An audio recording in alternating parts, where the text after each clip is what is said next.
Mga payo, price check tayo ng gasolina ngayon kasi nagtaas na. Hebron, gasoline 65 pesos, diesel 79 pesos, premium 66 pesos.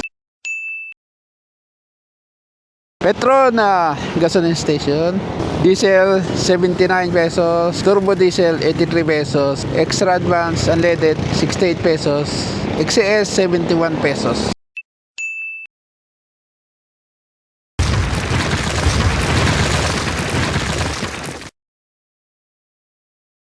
Yo, what's up mga pengo?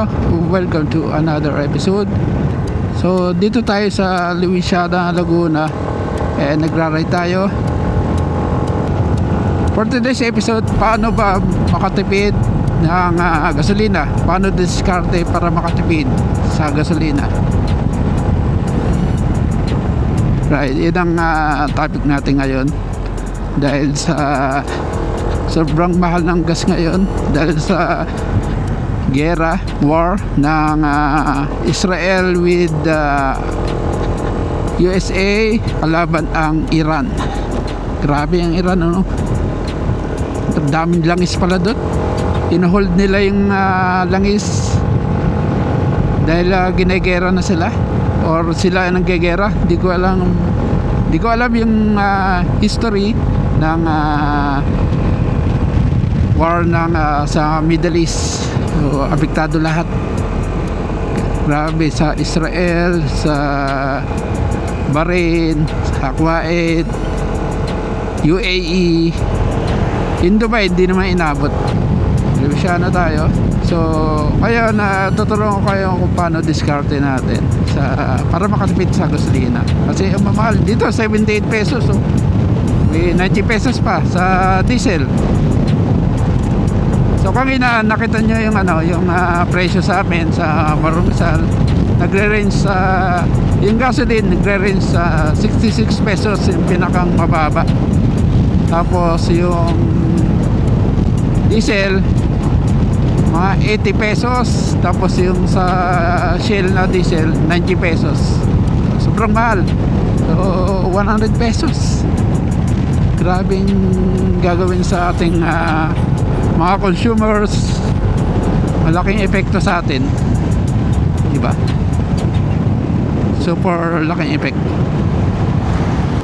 So number one, para makatipid sa gasolina, yung ating riding modes laging nasa T mode. Pag pa-Hondan tayo, saka tayo nag ES mode. Ito S mode saka T mode. Yan. Pwede namang kahit umaandar, pwede tayo magpalit ng riding modes. Tapos yung shifter, hindi ko masyadong ginagamit kapag di kailangan. Kapag overtake lang ako, kapag kinapos, tapos step na ahon, yung sobrang taas, yan. Kailangan ko ng ahon na medyo mabilis. Yan, number one tip. Gumamit lang kayo ng touring mode sa naka NMAX Tech Max. So number 2, gasolina. So para makatipid tayo sa gasolina, unleaded ang ikarga natin. Yung kulay green, 91 octane. Yan. Kung ang presyo ng gasolina from premium unleaded to regular unleaded ay 5 piso ang pagitan, mag-unleaded na lang kayo ng 91 octane. Pwede naman yan. Malamig sa makina yan Pwede pang city. Pero pag long ride, syempre 95 octane ang gamitin nyo. Mas maganda hatak. So number 3, CVT parts, ibalik nyo sa stock. Saka yung stock muffler para makatipid. Syempre kapag mataas ang RPM ng spring, mas malakas sa gas. Great power with great responsibility. Hello, Pengyo. Stock, clutch, saka center spring. Pero pwede naman naka-group bell. Yun lang modes mo. Matipid sa gas. So, fuel consumption ko 79 kilometer, naka 45 kilometer per liter na tayo, no?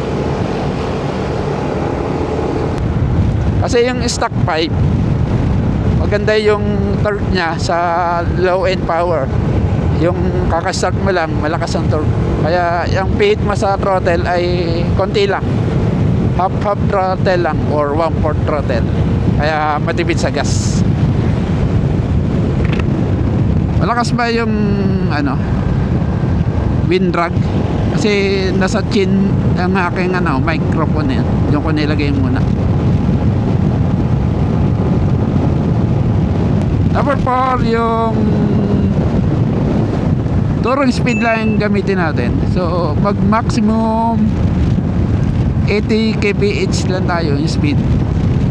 Pag 100 kph kasi mag full throttle tayo, no? Kaya kapag full throttle mas malakas sa gas. Kaya mga 70 to 80 yung max.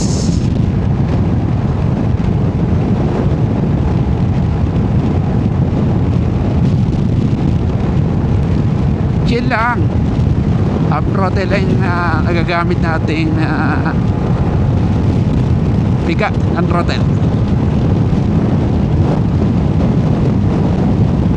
So number 5, yung wag masyadong tumutok sa mga sasakyan para hindi ka huminto. Kapag huminto ka kasi pipiga ka naman sa throttle ng medyo malalim, para hindi ka pumiga sa throttle ng medyo malalim. Ano lang, maintain speed, huwag kang titigil. Don't overtake too much.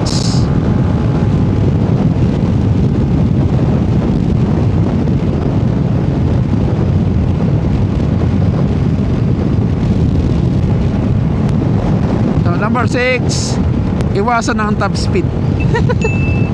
Pag alam niyo na, pag top speed, pipigal ang throttle ng todo. So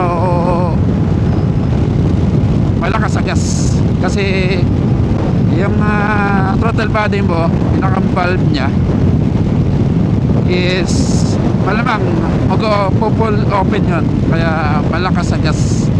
Madaming gas ang nilalabas ng fuel injector. Yan, yun lang, para makatipid sa gas.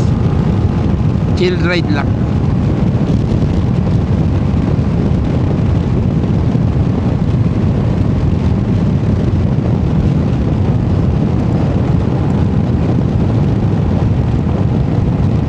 Number 7, iwasan ang magmotor or gumamit ng sasakyan ng hindi importante ang lakad. Ibig sabihin, huwag ka masyado mag long ride. Iwasan ang luho.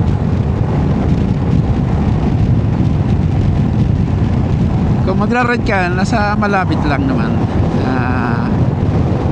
crossing speed. So ilan naman, 7 yung naisip ko. Wala akong nilagay na listahan, wala akong nagparisan, nasa utak ko lang yung mga sinasabi ko ngayon.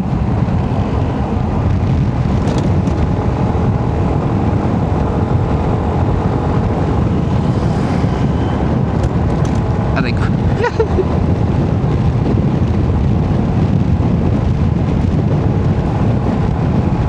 So wala na naisip, no? Quick vlog lang naman yung ginawa ko ngayon. Okay ba yung wind drag natin? Medyo mahangin sa labas, no? Sa labas. Overtake tayo dito sa wag delicates.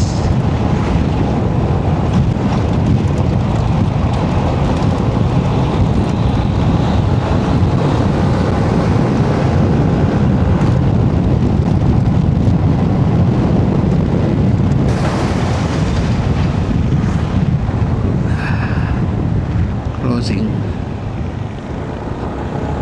Dito tayo dadaan sa Diversion Road. Traffic dyan sa ano, sa bayan. Sarap dumaan dito, no?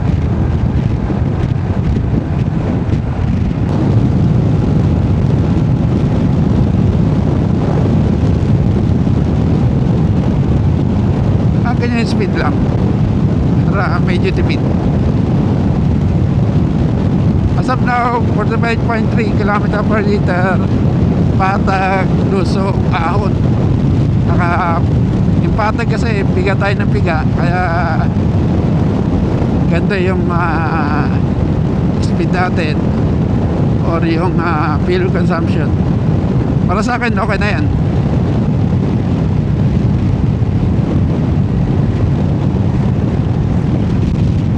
Walang masyadong lusong. Konti-konti lang. Yan. Sarap po.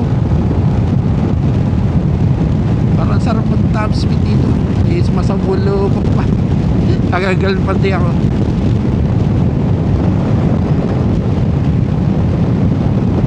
Sarap mag top speed dito.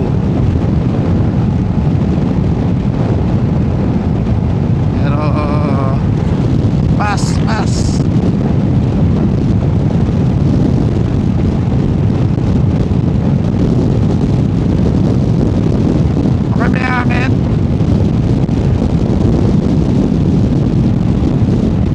Okay pa yung ano ko.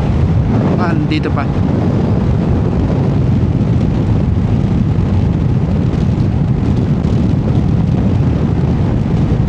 Hinapa ko yung mic ko. Yan, alright mga pengo. Ilang ating vlog for today. Punta tayong Lokban. Sa another video na lang yung dito sa pagkakat ko ng Kamenesus. So sa another video na lang, no? Pero hindi ako magmamicrophone kapag gamit yung 360 camera. 360 camera ako eh. Hindi ko pala nalagay.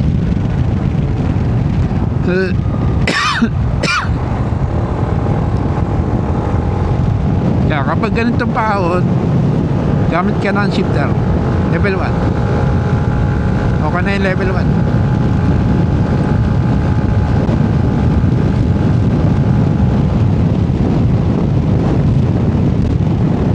Kasi mini-maintain natin yung kalating piga ng throttle. Alright, mga pengo. Kaya dito na lang ang ating vlog.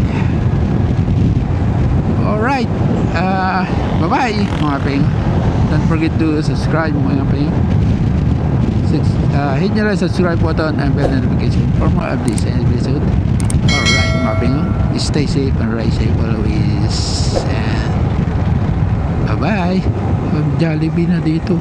Yung gasolinahan ginawang Jollibee.